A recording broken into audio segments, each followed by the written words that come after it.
ஒரு பாடலை பாடி நம் கர்த்தரை மகிமைப்படுத்துவோம். போற்றுவோமே போற்றுவோமே எம் தேவரீரே இவ்வேளையிலே நன்றியுடனே என்கிறதான பாடலை பாடி நம் கர்த்தரை மகிமைப்படுத்துவோம். போற்றுவோமே போற்றுவோமே எம் தேவரீரே இவ்வேளையிலே நன்றியுடனே எம் தேவரீரே இவ்வேளையிலே நன்றியுடனே போற்றுவோமே. இயேசுவே தூய உமக்கே துதிகள் சாற்றிடுவே. துங்க இயேசுவே தூய உமக்கே துதிகள் சாற்றிடுவே. மங்க புகழும் மகிழ்ந்து போற்றி எங்கும் துதித்திடுவே. மங்க புகழும் மகிழ்ந்து போற்றி எங்கும் துதித்திடுவே. கங்குளர எங்குமே ஒளி மங்கிடமலே தங்கிட வேணும்.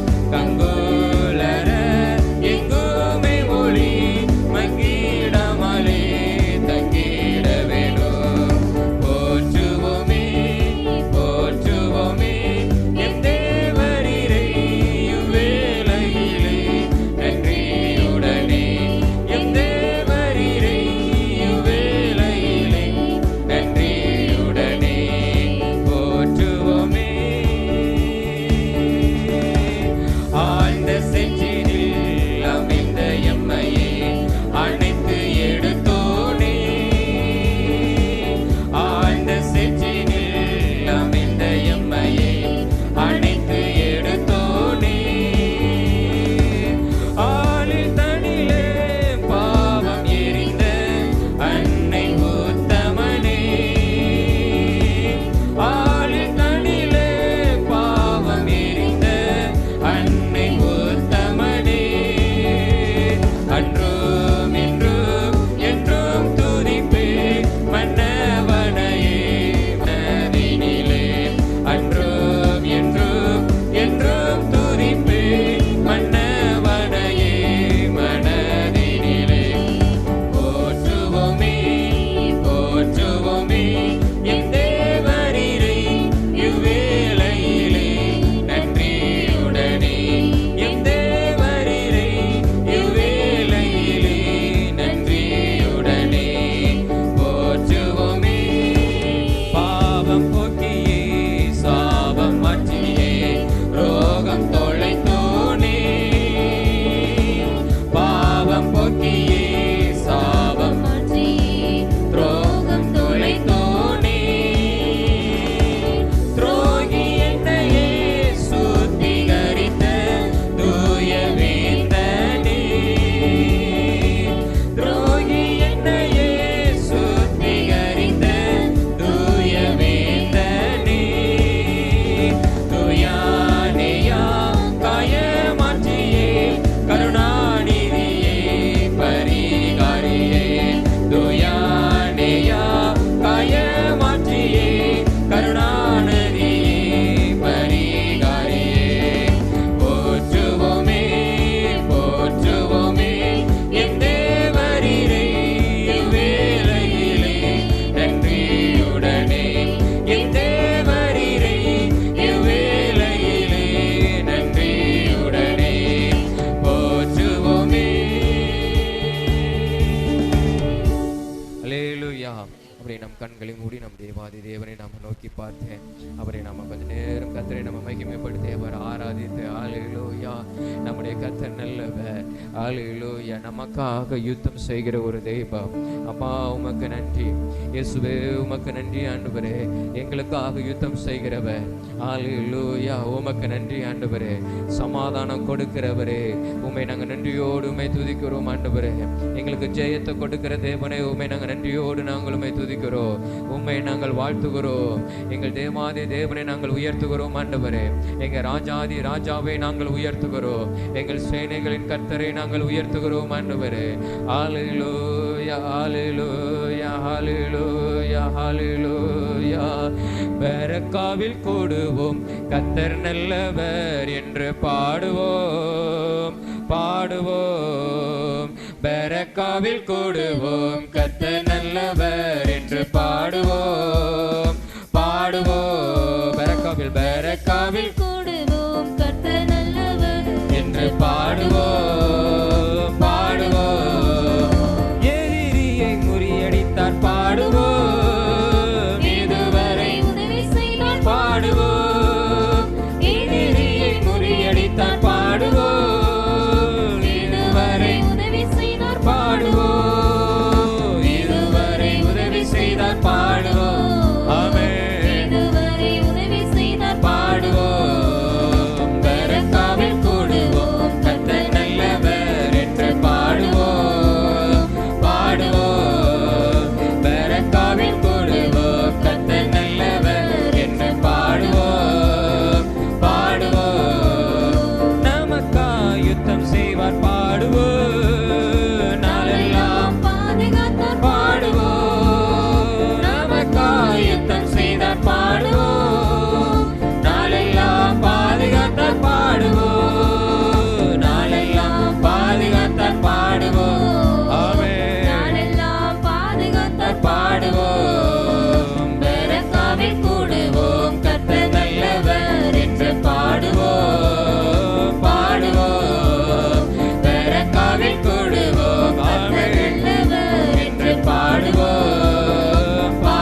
இயேசுவே உமக்கு நன்றி அப்பா, உமக்கே ஆராதனை.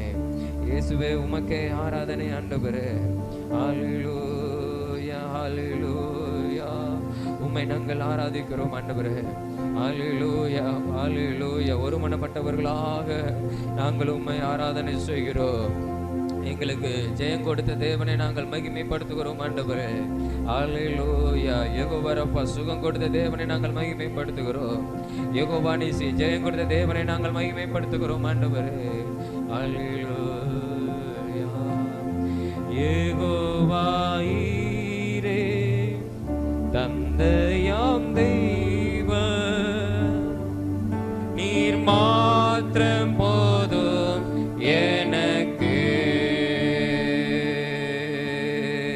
யெகோவா ரப்பா, சுகம் தரும் தெய்வம், உம் தழும்புகளால் சுகமானோம். யெகோவா ஷம்மா, என் கூட இருப்பீர். ஆமென். என் தேவையெல்லாம் சந்திப்பீர். யெகோவா ஷம்மா, என் கூட இருப்பீர். ஆமென். என் தேவையெல்லாம் சந்திப்பீர். நீர் மாத்திரம் போதும், நீர் மாத்திரம் இயேசுவே. மாத்திரம் ஆமென். எனக்கு நீர் மாத்திரம் போதும், நீர் மாத்திரம் போதும். ஆமென். நீர் மாத்திரம் போதும் எனக்கு. யெகோவா எலோகி, சிருஷ்டிப்பின் தேவனே, உம் வார்த்தையால் உருவாக்கினீர். யெகோவா பரிசுத்தர், உன்னதர் நீரே, உம்மை போல் ஒரு தேவனில்லை.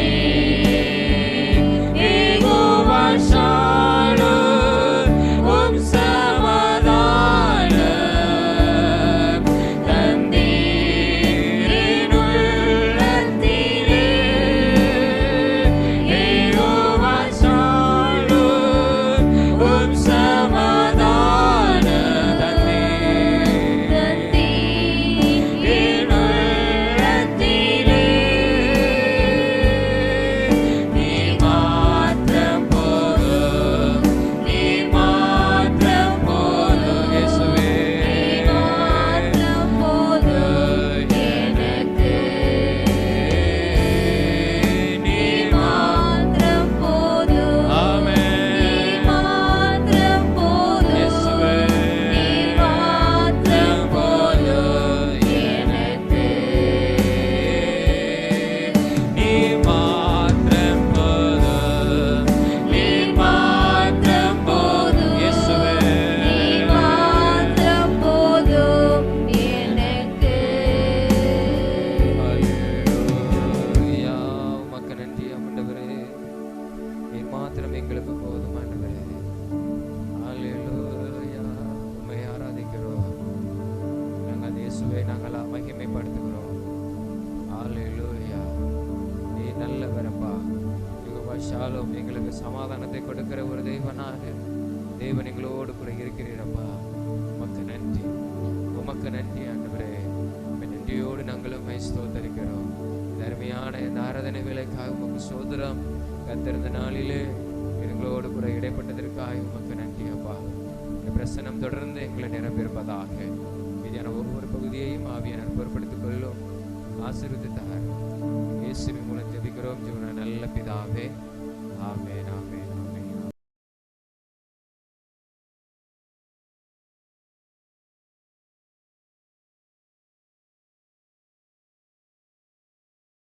வாசிப்போம். எபிரெயர் 11ஆம் அதிகாரம். எபிரெயர் 11ஆம் அதிகாரத்திலே 11 7வது வசனம். சீக்கிரமா. எபிரெயர் 11ஆம் அதிகாரம் 7வது வசனம்.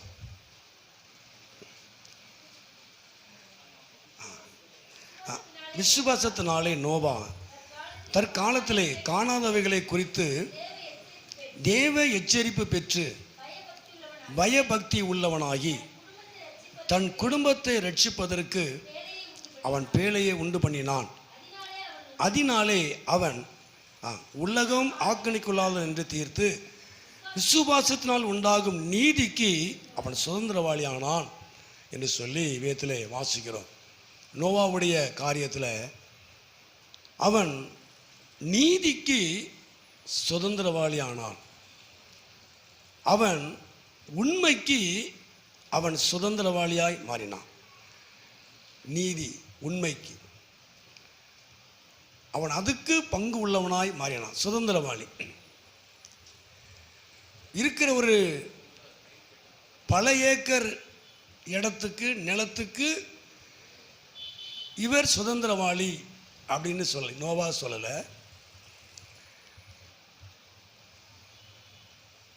இத்தனை காம்பவுண்டு வீட்டுக்கு இவர் சுதந்திரவாளி, சொந்தக்காரர் அப்படி சொல்லலை. நோவா நீதிக்கு, தேவனுடைய நீதிக்கு, உண்மைக்கு அவன் சுதந்திரவாளி. அப்போ எல்லாருக்குமே நமக்கு ஒரு பெரிய ஆசை என்ன அப்படின்னா, நமக்கு போதுமான வசதி நமக்கு தேவை, நாம் அதுக்கு சுதந்திரவாளியாக இருக்கணும் அப்படின்னு நினைக்கிறோம். நான் எங்கள் அப்பாவை எப்பவும் ஏசிட்டே இருப்பேன். ஆரம்ப நாள் இருக்கிறதெல்லாம் விற்றுட்டாரு அப்படி சொல்லுவேன். கிராமமாக இருந்தால் இன்றைக்கி நிறைய வேலை. எங்கள் ஊர்லேயே ஒரு சென்ட் 50,000 ரூபா சொன்னாங்க அந்த காலத்தில்.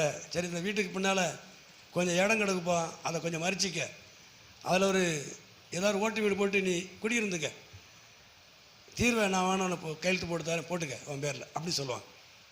நான் என் காதால் கேட்டிருக்கிறேன், இடம் கொடுத்துருக்குறாங்க பெரியவங்க. இலவசமாக கொடுத்து வீடு கட்டுன்னு இலவசமாக கொடுத்துருக்காங்க பெரியவங்க. அந்த இடத்த நீ கொஞ்சம் வச்சுக்கப்பா, நான் உனக்கு ஒன்றும் தர வேண்டாம், நீ செஞ்சுக்க, நான் உனக்கு கையெழுத்து போட்டு தரேன், தீர்வை போட்டு நீ வீடு கட்டிக்க அப்படி சொல்லுவாங்க. ஆனால் இன்றைக்கி அப்படி இல்லை, அங்கேயே வேலை அதிகம். என் தகப்பனை அதிகமாக ஏசிக்கிட்டே இருக்கேன். எப்போ பார்த்தா இவ்வளவு இடத்த விற்றுட்டாரு நாரிய, இன்னைக்கு இருந்தால் நமக்கு இன்றைக்கி கை கொடுக்குமே, நல்லாயிருக்கும் அப்படின்லாம் நினச்சி வேதனைப்பட்ட நாட்களில் உண்டு. நேற்று இந்த வசனத்தை பார்க்கும்போது எதுக்கு நாம் சுதந்திரவாளியாக இருக்கிறோமோ இல்லையோ, தேவ நீதிக்கு நான் சுதந்திரவாளி. கதை மகிமுண்ட சொல்லுவையா. தேவனுடைய உண்மைக்கு நான் பங்குள்ளவன். என் தேவன் எனக்கு வைத்திருக்கிற சொத்துக்கு அப்படிங்கிறத விட என் தேவனுடைய நீதிக்கு, நீதி உள்ள வாழ்க்கைக்கு, உண்மை உள்ள வாழ்க்கைக்கு நான் சுதந்திரவாளி. அப்போ நோவா நீதிக்கு சுதந்திரவாளியானான் என்று சொல்லி பார்க்கிறோம். எப்படி அப்படின்னா, அவன் தேவ எச்சரிப்பு பெற்று, அந்த வசனத்தில் தேவ எச்சரிப்பு பெற்று அவன் பயபக்தி உள்ளவனாகி தன் குடும்பத்தை ரட்சிப்பதற்கு அவன் காணப்பட்டான். அவன் நீதிக்கு சுதந்திரவாளி அப்படிங்கிறதுக்கு தலைப்பு வச்சுட்டு எப்படி வந்துச்சு அப்படின்னா, அவன் முதல்ல தேவ எச்சரிப்பு பெற்ற ஒரு மனிதன் நோவா. ஒரு மனிதன் நீதிக்கு சுதந்திரவாளியாய் மாறுவதற்கு, தேவன் நீதிக்கும் தேவனுடைய உண்மைக்கும் அவன் சுதந்திரவாளியாய் மாறுவதற்கு அவன் தேவ எச்சரிப்பு பெற்றவனாய் இருந்தான். எச்சரிப்பு யாருக்கும் பிடிக்காது. எச்சரிப்பினுடைய காரியம் யாருக்கும் பிடிக்காது. நல்ல ஆலோசனையை சொன்னா யாருக்கும் பிடிக்காது. சிலவங்க கேட்டே இருப்பாங்க, எரிஞ்சு போயிடுவாங்க. சிலவங்க முன்ன கூட்டி சொல்லுவாங்க, நான் எல்லாம் செய்கிறேன், அந்த ஒரே வாரத்தில் சொல்லி அதை அப்படியே ஆஃப் பண்ணிடுவாங்க. அவங்க என்ன சொல்ல வாராங்க அப்படிங்கிறது கிடையாது. சில நல்ல ஆலோசனைகளை, தேவனுடைய ஆலோசனைகளை நாம் விட்டதுனால தான் பிரச்சனைகளுக்கு நாம் சுதந்திரவாளியாக மாறிட்டோம். ஆலோசனைகளையும் தெய்வீக ஆலோசனைகளை நாம் விட்டதுனால, அந்த உபதேசத்தை விட்டு விலகுனதுனால இன்னைக்கு நீதிக்கு சுதந்திரவாளியாக இருக்கக்கூடிய வாழ்க்கையில் பிரச்சனைகளுக்கும் போராட்டங்களுக்கும் நாம் சுதந்திரவாளியாக மாறிட்டோம். அப்போ நோவா நீதிக்கு சுதந்திரவாளியாய் மாறுவதற்கு அவன் தேவனுடைய எச்சரிப்பு பெற்ற ஒரு மனிதன். என்ன எச்சரித்தார்? ஆதியாகமத்தில் வாசிக்கிறோம் இல்லையா? என்ன வாசிக்கிறோம்?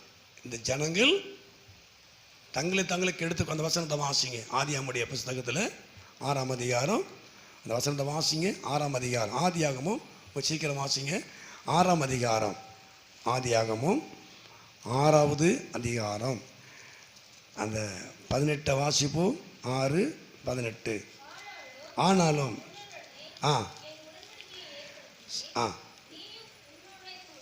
சரி, அதுக்கு முன்னால் 11 வாசிங்க. 11:12. பூமியானது தேவனுக்கு முன்பாக சீர்கெட்டதாக இருந்தது, பூமி கொடுமையினால் நிறைந்திருந்தது. தேவன் பூமியை பார்த்தார், இதோ அது சீர்கெட்டதாக இருந்தது, மாம்சமான யாவரும் பூமியின் மேல் தங்கள் வழிகளை கெடுத்து கொண்டு இருந்தார்கள் என்று சொல்லி வேதம் வாசிக்கிறோம். அப்பொழுது தேவன் நோவாவை நோக்கி, மாம்சமான யாவரின் முடிவு எனக்கு முன்பாக வந்தது, அவர்களாலே பூமி கொடுமையினால் நிறைந்தது, நான் அவர்களை பூமியோடு கூட அழித்து போட போக, அதனால நீ, அதாவது உனக்கு ஒரு பேழை என்ன செய்ய உண்டாக்கு. தேவன் எச்சரிக்கிறார். எனக்கு முன்பாக எல்லாம் சீர்கெட்டதாக இருக்கிறது, தான் உண்டாக்கின சனத்துக்காக அவர் மனஸ்தாபப்பட்டார் என்று சொல்லி முந்தின பகுதியில் வாசிக்கிறோம். அப்போ தாங்களை கெடுத்து கொண்டார்கள் என்று சொல்கிறார். ஆகவே இந்த நேரம் ஆண்டு நோவா சொல்றாரு, உனக்கும் உன் குடும்பத்துக்கும் உங்களை பாதுகாக்கும்படி ஒரு பேழையை உண்டு பண்ணு என்று சொல்லி ஆண்டு எச்சரிக்கை. அவனை காணாதவைகளை குறித்து ஆண்டவர் பேசுகிறார். நோவா காணாதவைகளை குறித்து, கேள்விப்படாதவைகளை குறித்து ஆண்டவர் பேசுகிறார். நான் ஜலத்தினால அழிக்க போறேன்னு சொல்ல, ஜலத்தை பார்க்கலவன், நான் அழிக்க போறேன்னு சொல்றாரு. ஆனால் அதை அப்படியே நம்பினா. தேவ எச்சரிப்பு பெற்ற நோவா அவன் பயபக்தி உள்ளவனாய் மாறினான்.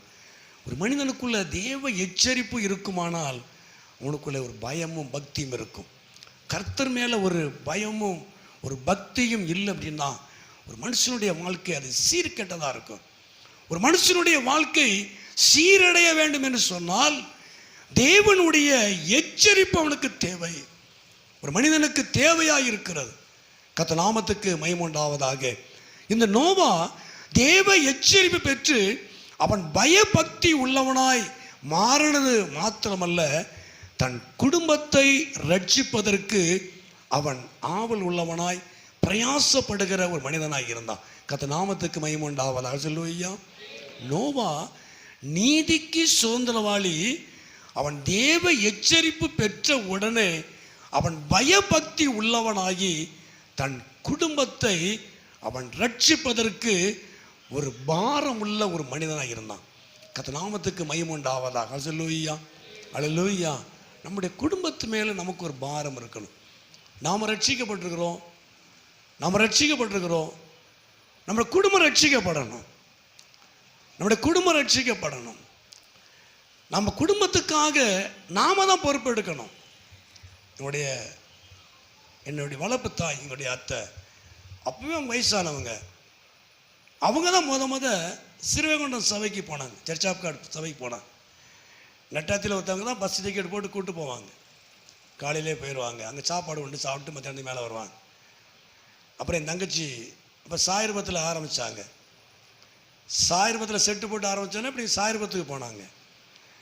என் தங்கச்சி ஏஜ் அட்டன் பண்ணலை, 19 வயசு வரைக்கும். எங்கள் அத்தை தான் கூப்பிட்டு போச்சு. இப்போ இன்னொரு அத்தைக்கு பேய் பிடிச்சி ஒரே ஆட்டம். எல்லா பிள்ளையும், ஒரு பையன்தான், நிறைய பிள்ளைகள் பிறந்து இறந்துக்கிட்டே இருப்பாங்க, பிறந்து இறந்துடும். அப்புறம் கூப்பிட்டு போய் ஒரே அந்த பிசாசு பிடிச்சி அந்த விடுதலை ஆக்கி அப்புறம் 2 பையங்க. அதில் ஒரு பையனுக்கு தான், அந்த மூத்த பையனுக்கு தான் என் தங்கச்சி கட்டி கொடுத்துருக்குரு. வருகிற வேலைக்கிழமை கல்யாணம் என் தங்கச்சி மகளுக்கு. அதுக்கு பிறகு எனக்கா ஜோம் பண்ணி நான் உள்ளே போனேன். இன்னும் சித்தப்பா குடும்பம், எங்கள் மாமா குடும்பம். ஆனால் எங்கள் அத்தை காட்டு வேலைக்கு தான் போவாங்க, அவ்வளோ படிப்பறிவு தெரியாது. ஜோம் பண்ணுவாங்க, குடும்பத்துக்காக ஜோம் பண்ணுவாங்க. அவங்க ஜெபத்தில் தான் எங்களுடைய குடும்பத்தில் அநேகர் உள்ள இழுக்கப்பட்டோம். சுகமில்லைன்னு சொன்ன உடனே ஒரு வார்த்தை சொல்லும், என் கூட இந்த வாரம் கோயிலுக்கு வா அப்படின்னு சொல்லலாம். இந்த வாரம் என் கூட கோயிலுக்கு வா, அந்த ஒரு வார்த்தை தான் சொல்லுவாங்க, எதையுமே சொல்ல மாட்டாங்க. அப்போ அதில் அவங்க போவாங்க, அப்படி அவங்க மாட்டிக்கிடுவாங்க, கர்த்தருக்குள்ளே காணப்படுவாங்க. தன் குடும்பத்தின் மேலே ஒரு பாரம் அவங்களுக்கு இருந்ததுனால, குடும்பத்தின் மேலே ஒரு பாரம் அவங்களுக்கு இருந்ததுனால அந்த குடும்பத்தை அழிவில் இருந்து ரட்சிக்கப்படுவதற்கு பிரயாசப்பட்டார்கள். காசு இருக்காது. எங்கள் ஊருக்கும் சாயிரபத்துக்கு 4 கிலோமீட்டர் நடந்தே போவாங்க, சர்ச்சுக்கு நடந்தே வருவாங்க. அப்போ பஸ் டிக்கெட்டே 75 பைசா தான், நடந்தே போவாங்க. நீ தடிக்கு விழுந்தா சபை, வசதி வாய்ப்புகள் இருக்கிறது. சில நான் வண்டி இருந்தால் அப்பவுமே வந்திருப்பான் ஆக்கம், கார் கொடுத்தாலும் நீ வரமாட்டேன்னு தெரியுது. சிலருக்கு அப்படி சொல்லி ஏதாவது சாக்கு சொல்லிகிட்டே இருப்பாங்க, ஏதாவது ஒன்று வாங்குறதுக்கு சொல்லிகிட்டே இருப்பான். நான் வண்டி இருந்தால் முதலாக வந்துடுவேன், நீ வரமாட்டேன். கேட்குறது அப்படி, வண்டி இருந்தால் நான் வருவேன். ஒரு தம்பி சொல்லுவாங்க, 94 சபைக்கு புதுக்கோட்டையிலேருந்து வருவாங்க. அவங்க அப்பாட்ட சொல்லுவேன், நான் வண்டி இருந்தால் நான் சர்ச்சுக்கு போயிடுவேன், நீ நடந்து வா தம்பி, உனக்கு ஆண்டு வண்டி தருவார். அப்படியா? ஆமாம். ரொம்ப நாளாக வண்டியிலே வந்தான், நடந்தே வருவான். போகும்போது நான் சைக்கிளை கொண்டு விடுவேன் கேவிக்கிணர்லேருந்து. அப்புறம் வண்டி ஆண்டு வாங்கி கொடுத்தேன். முதல்ல பிரயாசப்படு, அது இருந்தால் தான் நான் இதை செய்வேன் அப்படின்னு சொல்லக்கூடாது. அப்போ தன் குடும்பத்தின் மேலே நமக்கு ஒரு பாரம் வரணும். ரட்சிக்கப்படாத நம்ம குடும்பத்தின் மேலே ஒரு பாரம் வரணும். நம்ம குடும்பத்துக்காக ஜெபம் பண்ண நேரங்கள் எவ்வளவு? நம்முடைய குடும்பம், உங்கள் குடும்பத்துக்காக. மற்றவங்களை விடுங்க, தேசத்துக்கு ஜெபம் பண்ணுறது, சபைக்கு ஜெபம் பண்ணுறது, வியாதி உள்ளவங்க அதெல்லாம் இருக்கட்டும். உங்கள் குடும்பம் ரட்சிக்கப்படுவதற்காக, உங்கள் குடும்பம் நல்லா இருப்பதற்கு, பிள்ளைகள் ரட்சிக்கப்படுவதற்கு நீங்கள் எடுத்துக்கொண்ட நேரங்கள் எவ்வளவு? ஜெபத்தில் எடுத்துக்கொண்ட நேரங்கள் எவ்வளவு? சில சொல்லுவோம், அதெல்லாம் ஆண்டவர் கரத்தில் ஒப்பு கொடுத்துட்டேன், அவர் பார்த்து உங்கள்கிட்ட தானே கொடுத்துருக்காரு பொறுப்பை, நீங்கள் தான் ஜெபம். அப்போ தான் கர்த்தர் நல்ல ஒரு பேழையை உண்டு பண்ணி, நோவா இந்தா ஏறிக்க அப்படி சொல்லாமல் நீ உண்டு பண்ண. உன்னையும் உன் குடும்பத்தையும் ரட்சிப்பதற்கு, ஜலத்தில் இருந்து பாதுகாக்கப்படுவதற்கு பேழையை உண்டு பண்ணு. அளவுலாம் சொல்கிறார், அளவுலாம் சொல்லி அவன் பேழையை உண்டு பண்ணுறான். அப்போ ஆண்டவர் தான், இவன் தேவ மனுஷன் தானே, பெரிய வீடு மாதிரி பேழையை உண்டு பண்ணி இந்தா ஏறிக்க அப்படின்னு சொல்லவே இல்லை, நீ உண்டு பண்ணு சொன்னான். உன் குடும்பத்தை ரட்சிப்பதற்கு நீ உண்டு பண்ணு, நீ பிரயாசப்படு, நான் கிரியை செய்வேன். நீ முட்டங்கால் பட்டு ஜெபம் பண்ணு, நான் கிரியை செய்வேன். நம் குடும்பம் ரட்சிக்கப்படுவதற்கு நாம் எடுத்துக்கொண்ட நேரங்கள் எவ்வளவு? எவ்வளோ நேரம் ஜெபம் பண்ணியிருக்கிறோம் நம்ம வீட்டுக்கு, நம்முடைய வீட்டுக்காக, உங்கள் வீட்டுக்காக, மற்றவங்களுக்காக நான் சொல்லலை. உங்கள் வீட்டுக்கு நீங்கள் ஜெபம் பண்ண நேரம் எவ்வளவு? உங்கள் பிள்ளைகளுக்காக, உங்கள் பிள்ளைகளோட ரட்சிப்புக்காக, உங்கள் பிள்ளைகள் ஆசீர்வாதத்துக்காக, கணவருடைய ரட்சிப்புக்காக, மனைவி ரட்சிப்புக்காக, பெற்றோர் ரட்சிப்புக்காக, கூட பிறந்தவர் ரட்சிக்கப்படுவதற்கு நீங்கள் எடுத்துக்கொண்ட நேரங்கள் எவ்வளவு? நீங்கள் தான் ஜெபம் பண்ணணும். எச்சரிக்கை பெற்ற நோவா பய பக்தி உள்ளவனாய் மாறி தன் குடும்பத்தை பாதுகாக்க தேவன் சொன்னபடி பேழையை உண்டு பண்ணினான். அவன்தான் நீதிக்கு சுதந்திரவாளி. கத்தனாவது மைமுண்டா சல்லோய்யா. அவன் தான் உண்மை உள்ள மனுஷன். ஒரு மனுஷனுக்கு அவன் தான் உண்மை உள்ளவன். தன் குடும்பத்தை பாதுகாப்பதற்கு அவன் எடுத்துக்கொண்ட நேரங்கள் அதிகம், நாட்கள் அதிகம். அவன்தான் உண்மைக்கு அவன் சுதந்திரமாளி. கத்த நாமத்துக்கு மகிமை உண்டாவதா. ஹல்லேலூயா, ஹல்லேலூயா, ஹல்லேலூயா. நாம் 5 மணி நேரம் செல்லை நோண்டிகிட்டு இருக்கிறோம், நம்ம பிள்ளை 6 மணி நேரம் செல்லை நோண்டிகிட்டு இருக்கு. இதான் நடக்குது. நாம் என்ன செய்யணும், நம்ம பிள்ளை செய்யுது. அந்த பிள்ளை சீர்கெட்டு போயிடுது. அந்த பிள்ளையோட லைஃபே வேறு மாறி ஆணும் பெண்ணும் மாறி போயிடுது. அப்புறம் அவங்களுக்காக நம்ம ஜெபம் பண்ணிகிட்டே இருக்கணும். ஏன்? நாம் செய்ய வேண்டியதை செய்யாமல் இருக்கிறதுனால, நம்ம கர்த்தருடைய சமூகத்தில் இல்லாதனால, தேவ எச்சரிப்பை கேட்டு நமக்குள்ள பயமும் பக்தியும் இல்லாதனால தான் ஒரு பொறுப்பு இல்லாமல் நம்ம போயிட்டோம். இன்னைக்கு நல்லா இருக்கும். பாஸ்டருக்கு அதை எப்போ அப்படி தான் சொல்லிகிட்டே இருப்பார். அவங்க எப்பவுமே அப்படி தான் ஏதாவது சொல்லிகிட்டே இருப்பாங்க. இன்னைக்கு தெரியாது. ஜலம் வருமே, வெள்ளம் வருமே, ஆஹா அன்னைக்கு சொன்னாங்களே, விட்டுட்டோமே, நேரத்தை விட்டுட்டோம். நீ காலாட்களோடு கூட நடக்கும் பொழுதே எனக்கு முடியலன்னு உன்னை இலக்கிய பண்ணினா, குதிரைகளோடு கூட எப்படி ஓடுவான்? ஒரு காலம் வருதே, இன்னும் சமாதானத்துக்கு ஏதுவான நாட்களிலே நீ சமாதானம் தேடி அலைஞ்சா, இவர் தான் புறவாய்த்து வரும்பொழுது என்ன செய்வாய்? ஒரு காலம் ஒன்று வருத, பிரச்சனையான ஒரு காலம் வருத, இன்னைக்கே நம்ம சோர்ந்து படுத்துட்டோம்னா, அப்படிப்பட்டதான ஒரு நெருக்கடியான நேரத்தில் என்ன செய்வான்னு சொல்லி ஆண்டு கேட்கிறார். நடக்கிற காலத்திலே எனக்கு முடியலன்னு சொன்னா, குதிரை மாதிரி ஓடி போற காலங்கள் ஒன்று வருத, எப்படி ஓட முடியும்?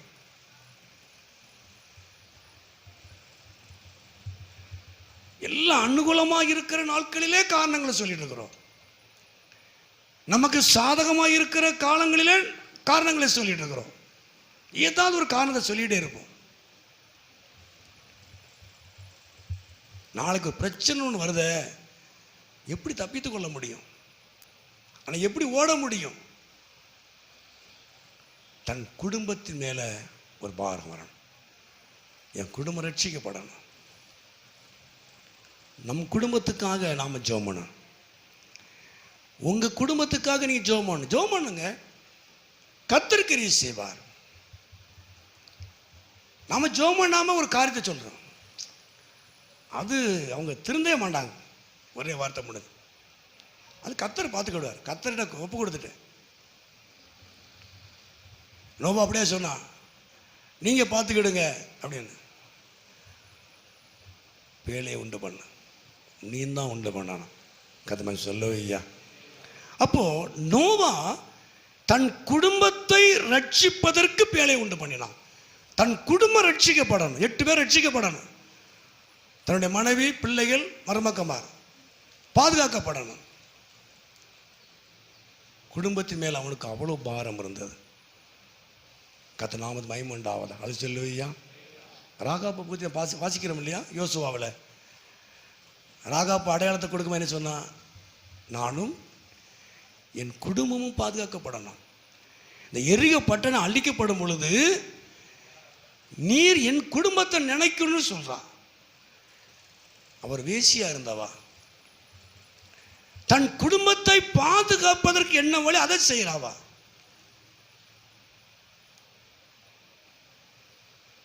குர்நேலி விட்ட ஆண்டு சொல்றார்,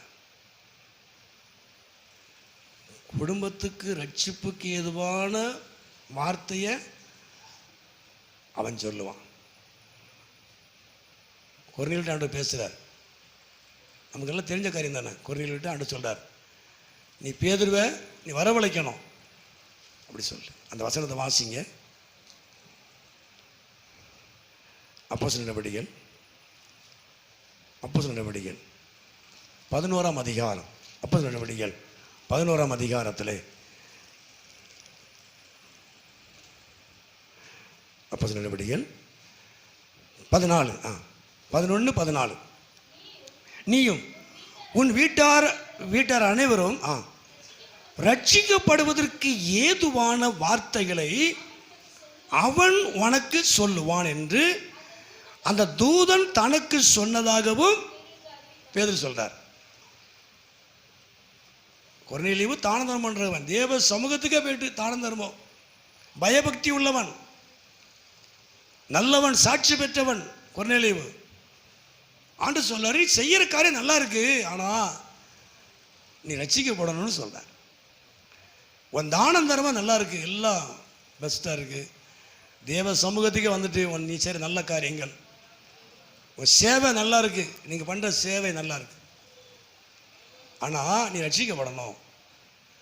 அப்போ என்ன சொல்ல ஆண்டவர், நீயும் உன் வீட்டார் அனைவரும் ரட்சிக்கப்படுவதற்கு ஏதுவான வார்த்தைகள் அவன் சொல்லுவான், நீ அவனை கூப்பிடுன்னு சொல்கிறார். பேதுருவை கூப்பிடு சொல்கிறார். நாங்கள் இப்போ தேவ சமூகத்தில் கூடியிருக்கிறோன்னு கொல்லி சொல்கிறான். வார்த்தைகளை கேட்டு ரட்சிக்கப்பட்டார்கள், ஞானஸ்நானம் பெற்றார்கள். கர்த்தருக்கு மகிமை உண்டாவதாக. அல்லேலூயா. அப்போ தேவன் நம்மை மாத்திரமல்ல, நம்முடைய குடும்பம் ரட்சிக்கப்படுவதை தேவன் விரும்புகிறார். நம்முடைய முழு குடும்பம் ரட்சிக்கப்படுவதை கர்த்தர் விரும்புகிறார், எதிர்பார்க்கிறார்.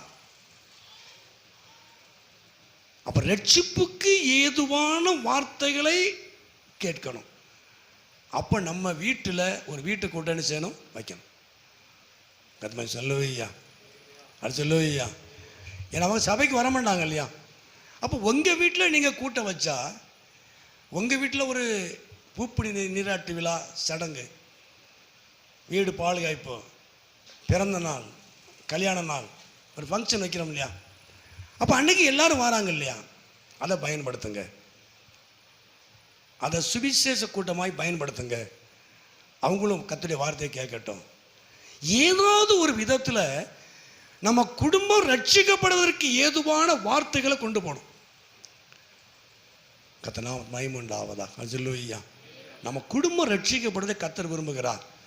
நாம தான் பிரயாசப்படணும். நம்ம குடும்பம் ரட்சிக்கப்படுவதற்கு நாம பிரயாசப்படும் பொழுது கர்த்தர் நம் மூலமாய் நம்முடைய குடும்பத்தை ரட்சிப்பார். நானும் வீட்டான கர்த்தரையே செய்வோம். கர்த்தரா இயேசு கிறிஸ்து விசுவாசி, அப்படி நீ வீட்டாரும் நீ மேல விசுவாசி. கர்த்தருக்கு மகிமை உண்டாவதாக. சொல்லுவையா. அவன் பயபக்தி உள்ளவனாகி தன் குடும்பத்தை ரட்சிப்பதற்கு வேலை உண்டு பண்ண. ரெண்டாவது காரியம் ஆதியாகம புஸ்தகத்திலே ஆதியாகமம் 6ஆம் அதிகாரம் அந்த 9ஆம் வசனத்தை வாசிப்போம். 6:9 6:9 நோவாவின் வம்ச வரலாறு. தன் காலத்திலே இருந்தவர்களுக்குள்ளே அவன் நீதிமானும் உத்தமனுமாய் இருந்தான். நோவா தேவனோட சஞ்சரித்து கொண்டு இருந்தான். அல்லேலூயா. அப்போ ரெண்டாவது, அவன் தேவனோடு அவன் சஞ்சரித்து கொண்டு இருந்தான். அதாவது எப்படி சொல்லப்படும், அதாவது தேவனை பற்றி கொண்டவனாக இருந்தான். நோவா ரெண்டாவது தன் குடும்பத்தை ரட்சிப்பதற்கு பேழை உண்டு பண்ணது மாத்திரமல்ல, அவன் தேவனை பற்றி கொண்டு வாழ்ந்தான். தேவனோடு சஞ்சரித்தான், தேவனோடு ஐக்கியம் கொண்டான். தன் குடும்பத்தை ரட்சிப்பதற்கு மாத்திரமல்ல, அவன் தேவனோடு ஐக்கியப்பட்டான், தேவனோடு சஞ்சரித்தான்.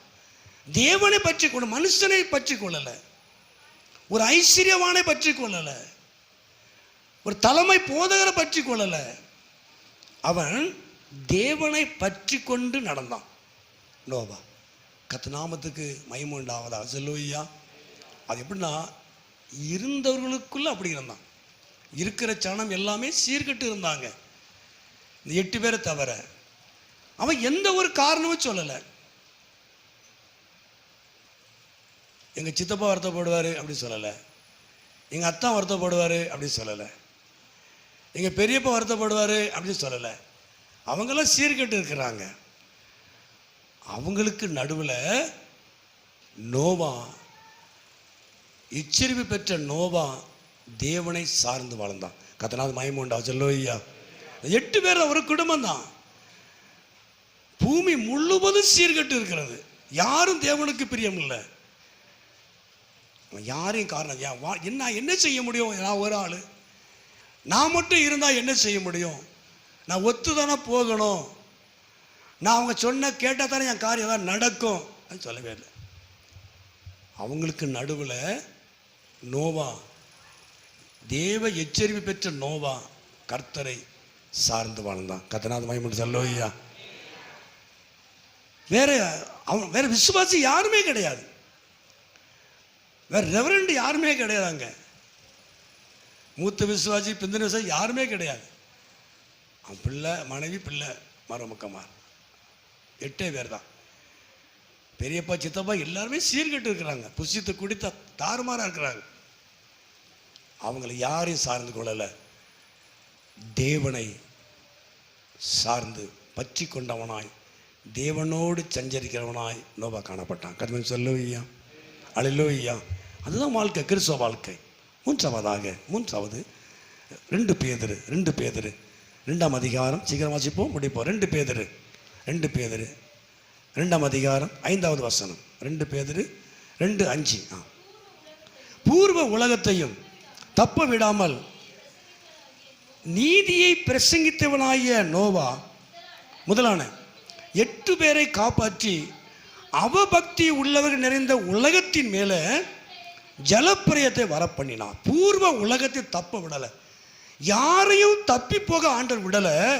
ஆனால் நீதியை பிரசங்கித்தவனாகிய நோவா, நீதியை பிரசங்கம் பண்ணின, தேவனுடைய உண்மையை குறித்து உண்மை உள்ள தேவனை அறிமுகப்படுத்தின பிரசங்கித்த நோவாவையும் அவனுடைய குடும்பத்தை தவிர எல்லாவற்றை அழைத்துப்பட்டார்.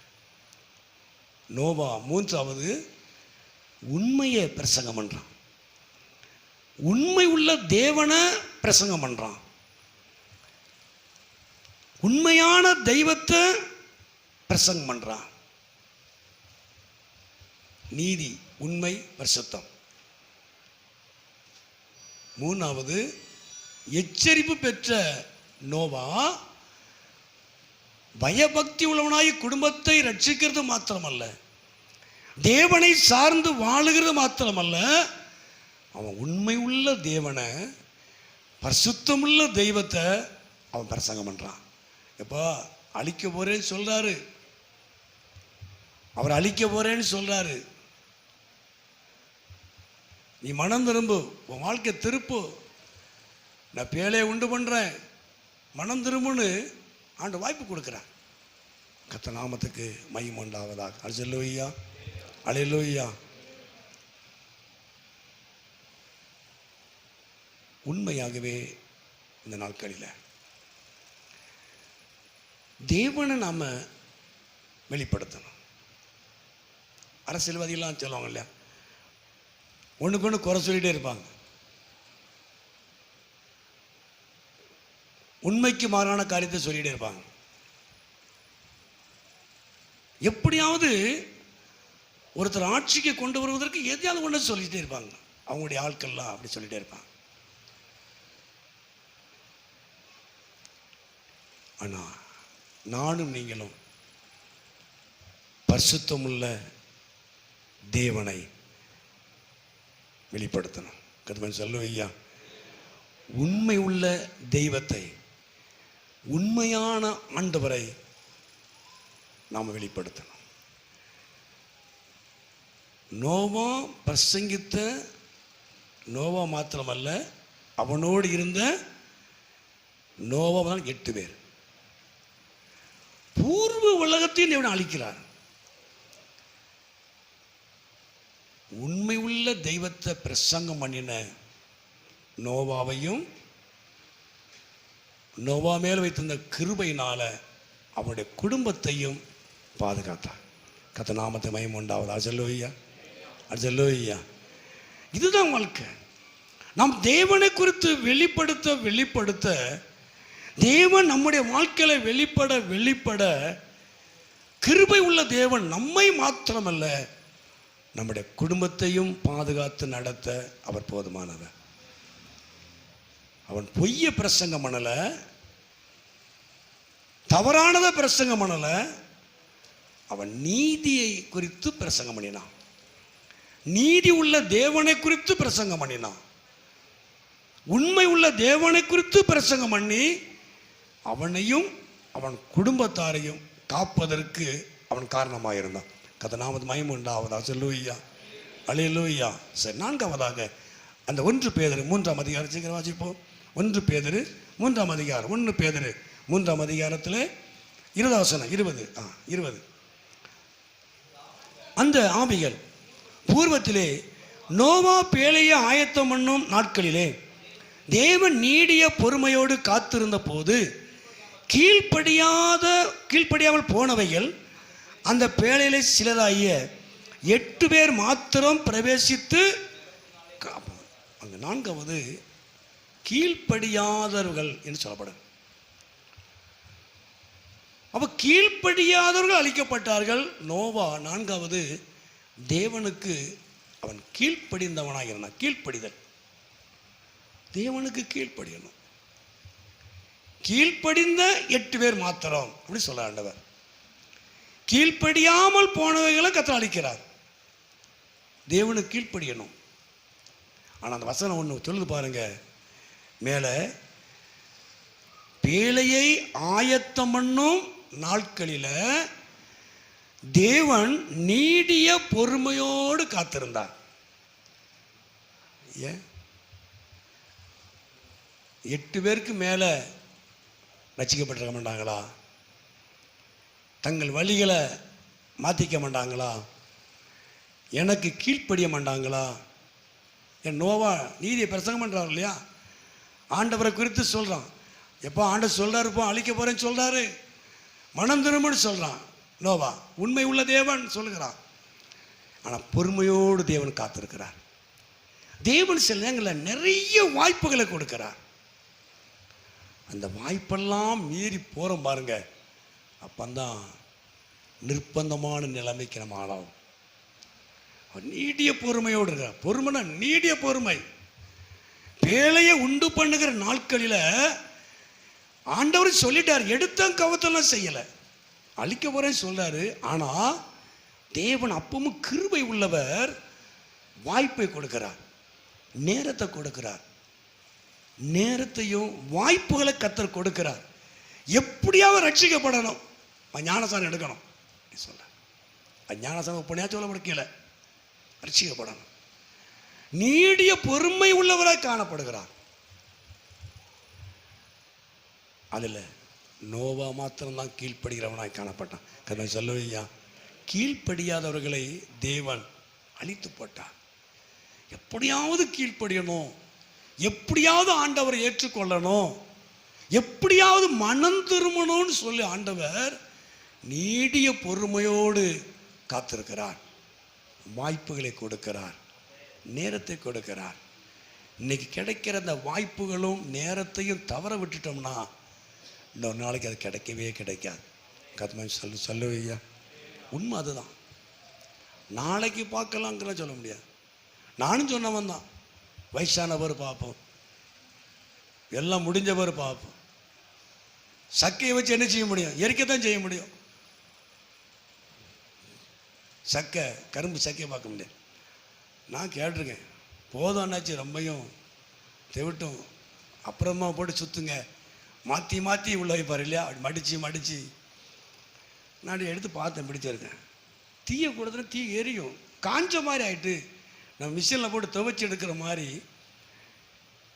நல்ல ஈரமுள்ள கரும்பு சாராக வந்து திரும்ப திரும்ப கொடுத்து சக்கையாட்டு தீ வச்சு அப்படியே பிடிக்கும்.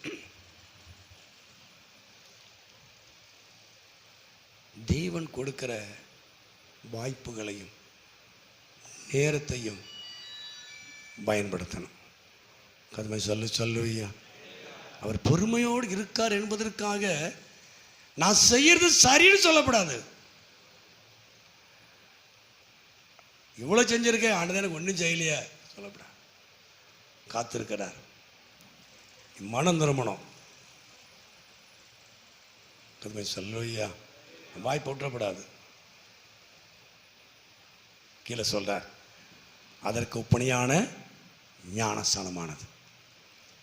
தேவன் கொடுக்கிற வாய்ப்பை பயன்படுத்துங்க, ரட்சிக்கப்படுங்க, ஞானஸ்தானம் எடுங்க, இல்லையா?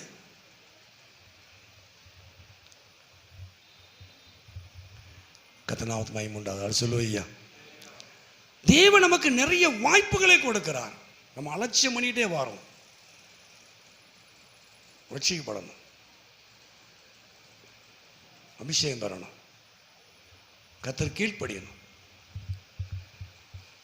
கர்த்தருக்கு கீழ்ப்படி. மனுஷரை விடுங்க, மனுஷனுடைய ஆலோசனை விடுங்க, கர்த்தருக்கு கீழ்ப்படி, தேவனுக்கு கீழ்ப்படிங்க. கீழ்ப்படியாதவர்களை அளித்தார். நம்ம நல்லா இருக்கிறோம், செய்யலாம் செஞ்சுட்டு இருக்கிறோம் அப்படி சொல்லாதீங்க. தேவன் காத்திருக்கிறார். நீங்க மனம் திரும்பணும்னு காத்திருக்கிறார்.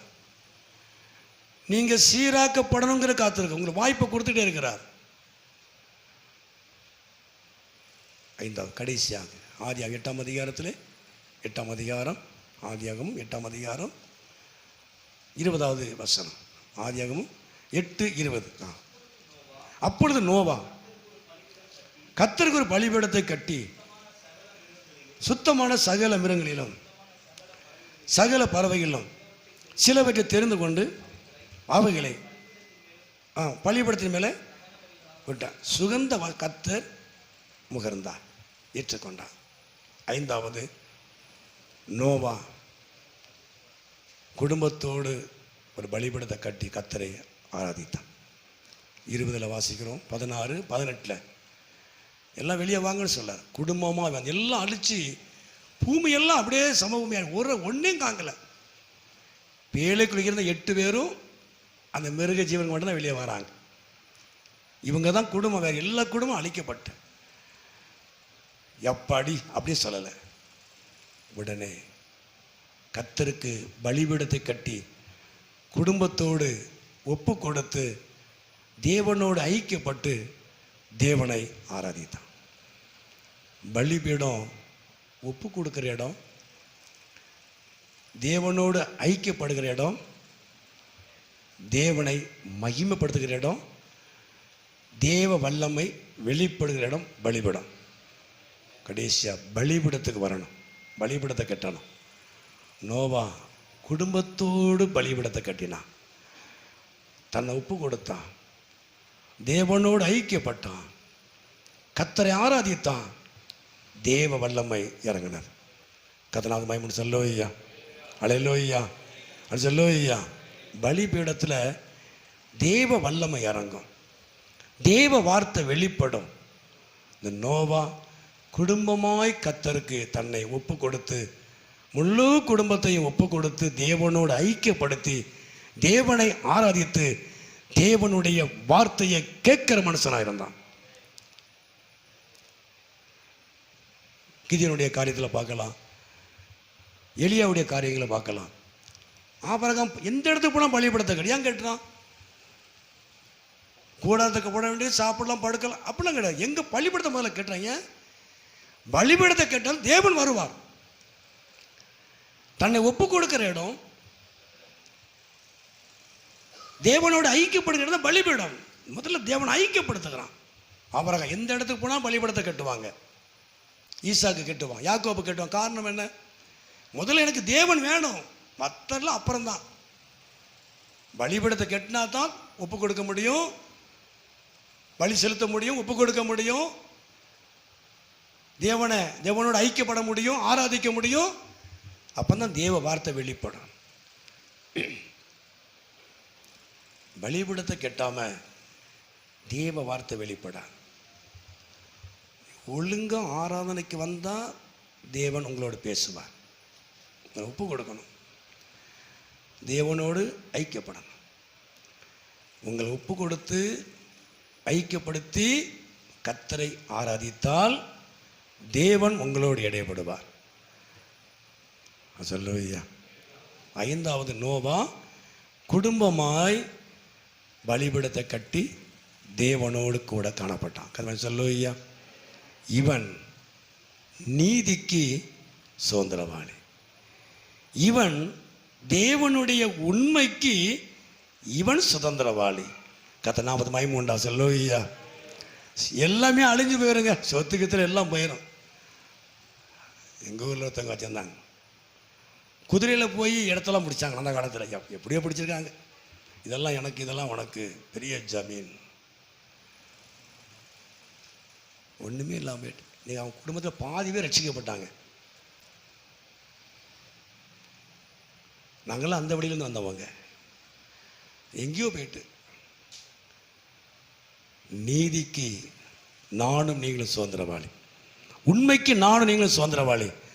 கர்த்தர் உங்களை ஆசீர்வதிப்பார், உங்களையும் உங்கள் குடும்பத்தின் தேவன் ஆசீர்வதித்து பாதுகாப்பார். கதை சொல்லுவையா.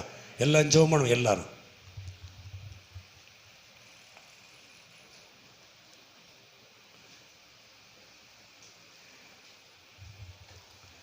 நோபா அவன் நீதிக்கு சுதந்திரவாளி, அவன் உண்மைக்கு சுதந்திரவாளி. தேவ நீதிக்கும் தேவனுடைய உண்மைக்கும் அவன் சுதந்திரவாளி, பங்கு உள்ளவன். தேவ எச்சரிப்பு பெற்ற நோபா அவன் பய பக்தி உள்ளவனாய் மாறி தன் குடும்பத்தை ரட்சிப்பதற்கு அவன் பிரயாசப்பட்டான். என் குடும்பம் ரட்சிக்கப்படணும்,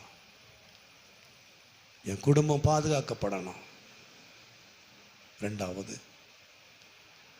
தேவனை பற்றி கொண்டு வாழ்ந்தான், தேவனை சார்ந்து வாழ்ந்தான், தேவனோடு அவன் சஞ்சரித்தான். இருந்தவர்களுக்குள்ள பொல்லாத ஜனத்துக்குள்ள நோபா தேவனோடு சார்ந்து வாழ்ந்தான். அவன் யாரையும் பார்க்கல, அவன் கர்த்தரை சார்ந்து கர்த்தரை பற்றி கொண்டு வாழ்ந்தான். மூன்றாவது, நீதியை பிரசங்கம் பண்ணினான், உண்மை உள்ள தேவனை குறித்து பேசினான், நீதி உள்ள தேவனை குறித்து அவன் பேசினான். நான்காவது, அவன் தேவனுக்கு அவன் கீழ்ப்படிந்தான், அவன் கீழ்ப்படுகிற ஒரு மனிதனாக இருந்தான். ஐந்தாவது, ஒரு பலிபீடத்தை கட்டினான். அவன் பேழையை விட்டு வெளியே வந்த உடனே அவன் செய்த முதல் வேலை,